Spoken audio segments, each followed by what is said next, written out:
Do you dream of starting a business, but let the fear of having zero money and no experience stop you? David has sold local snacks in the same plain plastic bags for 10 years without ever expanding his reach. A decade of repetition has yielded a perfectly flat line. Doing the exact same thing every day resulted in zero growth. Mr. Robert, a retired business expert, observed David's frustration. He recognized that the vendor was trapped by his Almartine. Robert decided to launch a competing business in the same village, starting with absolute zero capital to prove a point. A stagnant methodology creates a permanent ceiling that a simple lack of initial funding cannot match. Robert's first move was to walk through the village.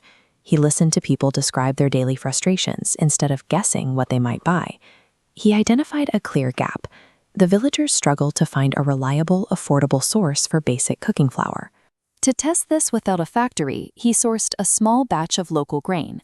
This was his minimum viable product, the simplest possible version of the idea. He worked out of a borrowed room, grinding the flour by hand. By doing the labor himself, he ensured the business had no overhead costs. This chart maps his architecture. Market input. You learn customer needs before spending a single cent. That data leads to low-fidelity execution, building a rough, low-cost solution. Finally, it enters a customer feedback loop. Market reactions dictate how to improve the next batch. This cycle allows a business to verify demand and iron out mistakes while the financial stakes are still virtually non-existent.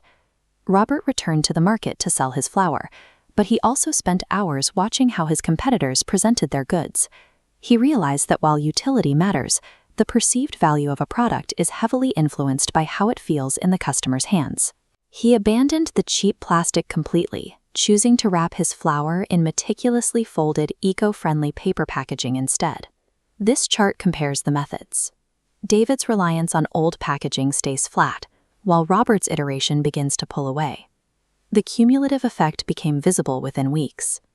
A verified product paired with deliberate presentation triggered a surge in demand David's model couldn't match. Robert handed his final product to David. Holding the premium paper package, David finally understood the cost of his own 10-year refusal to change.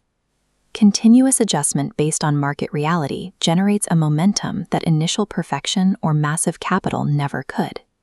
Identifying a local problem, starting with existing resources, and refining based on feedback provides a clear, viable path for any aspiring entrepreneur. You do not need a massive team or deep pockets to begin solving a problem and building value. Take one small, completely free step toward your own goals today. The hardest part is always simply starting.